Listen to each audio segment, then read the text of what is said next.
Hey YouTube, what's going on? It's Keys, and today we're going to look at the legendary rocket launcher for Iron Banner, the Tormod's Bellows. Now I have two different versions we're going to look at. One is the PVE with horseshoes and hand grenades, and the other has tracking. So the tagline for this is a high impact weapon forged in fire by the lords of the Iron Banner. As you can see, it's a void weapon. I have warhead veneers, more velocity and blast radius, smart drift control, predictable and controllable recoil, penalty to velocity, and hard launch, more velocity and blast radius, increased recoil. I have tripod. This weapon tube can hold 3 shells. I have perfect balance. This weapon has extremely low recoil, heavy payload, increased warhead blast radius, and field scout, increased carried ammo capacity. This is awesome in PvP because I'll get 3 rockets if I have rocket boots. And then the great PvP perk, grenades and horseshoes. Rockets from this weapon will detonate early based on proximity to target. So essentially you can just fire this rocket towards any of your enemies. As long as you're close within range, it'll automatically detonate and generally kill them. The other one that I have is PvP focused, and we'll take a look at those stats as well. So horseshoes and hand grenades is definitely the perk you want for PvP. For PvE, you're going to want tracking. This one's solar. I have aggressive launch, more predictable recoil, and enhanced blast radius. Smart drift control, predictable and controllable recoil. I have hard launch, more velocity and blast radius, increased recoil. I have tripod again. I like having 3 rockets in the tube. It makes it very, very practical for any situation.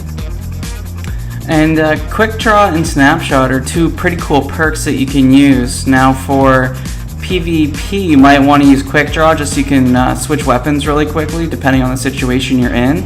If you're doing PvE, you might want snapshot just so that you can aim quicker, which is going to give you about 1 second less in timing for the rocket to actually track onto the target. So if you have tracking, like in my case, and you have snapshot, you're going to be able to lock on about 1 second quicker, which makes a huge difference. Now for the people who don't like horseshoes and hand grenades and like to use tracking in the Crucible, snapshot would also be a really great perk to use as well. So those are a couple different options that you could use if you had, that some people look at and they say, you know, I don't really want that. Now this is an amazing looking weapon, as you can see from the image here. It's probably one of my favorite looking rocket launchers in the game. Now what we're going to do is we're going to take a look at some PvE and PvP gameplay, and we're going to talk about the weapon in general. Now if you're looking at a comparison perspective, this weapon is very similar to the Hunger of Crota of Year 1, as well as the Fear in Year 1. Those were 2 very popular rocket launchers.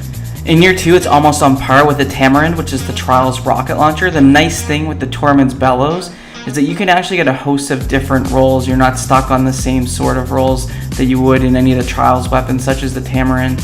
For those that don't know, any of the Trials weapons only have a random perk in column 5, and it's still a small offering versus what you could get on Tormod's Bellows, which you could get a few additional perks.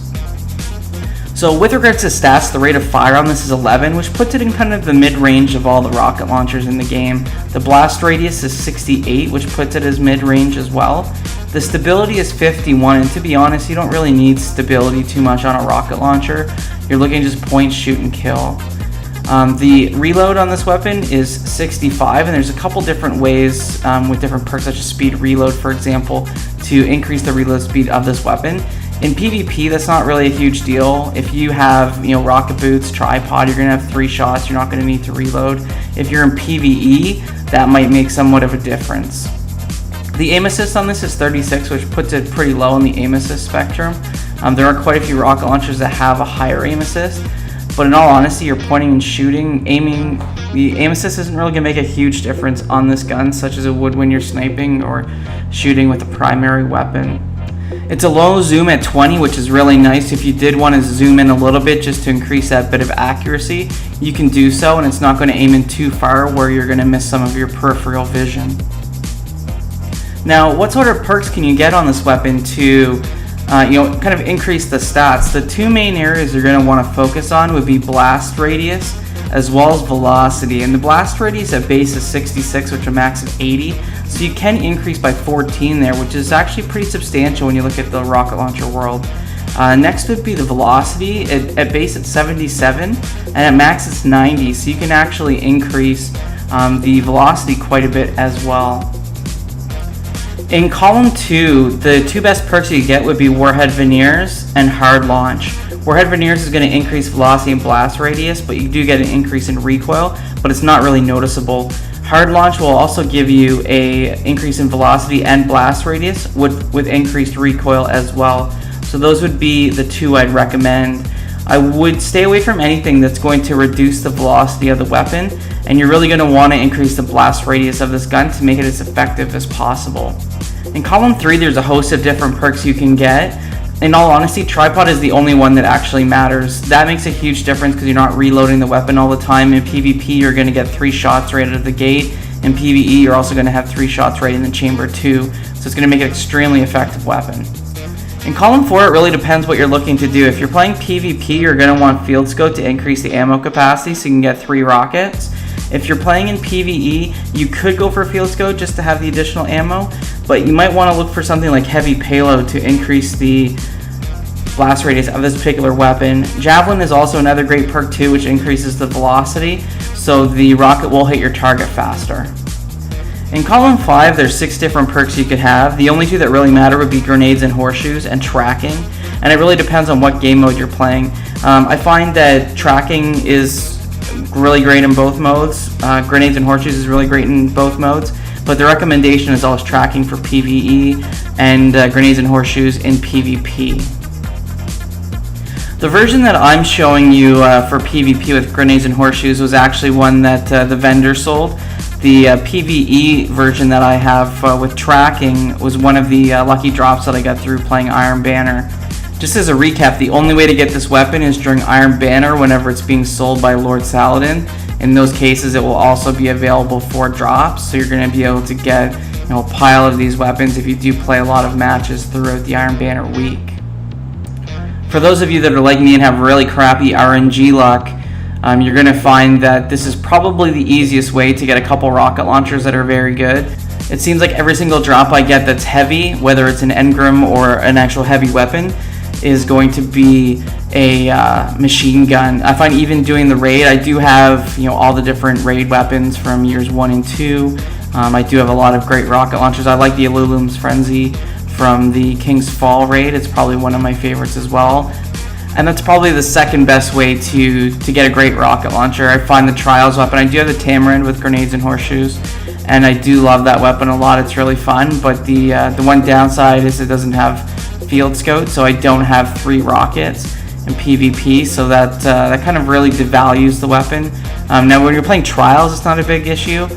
Typically 2 rockets are going to be enough if you have a capable team. You can kind of rely on your other teammates to take out at least 1 enemy.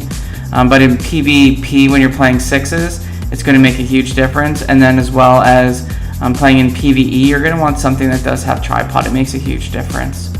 Now looking at the different vendor weapons that are available from a rocket launcher perspective, none of them have Tracking. None of them have Grenades and Horseshoes. There was a smolder that was sold during the Taken King launch that had Tripod as well as Grenades and Horseshoes, which is a very awesome weapon, but it wasn't sold that long. The vendor stock was updated and it was quickly removed from the game. Pretty much everyone was going after that particular faction to get that weapon. So if you're looking at this weapon stat-wise, it's going to probably run mid-range, but what you have to realize is a rocket launcher, it's a one-hit kill. As long as you have some decent blast radius, it's not going to make a huge difference. You also have to think that realize that it's very difficult to get a decent rocket launcher in this game, I feel. I find in year 2 there's really been a huge presence or push for machine guns. When you're looking at year 1 raids, it was all about rocket launchers. Year 2, Taken King, it was all about machine guns. I feel like they're kind of trying to change the meta. So they made it much easier to get really great machine gun rolls, but difficult to get good rocket launcher rolls. And there's some people that just really don't want to use rocket launchers. Some really great ways to get good rocket launchers would be this particular one through Iron Banner. You can get the Tamarind through Trials, which is a bit more difficult. And you can also get the Alulum's Frenzy from the raid. And I honestly haven't seen anything other than cluster bombs and Tracking on the Alulum's.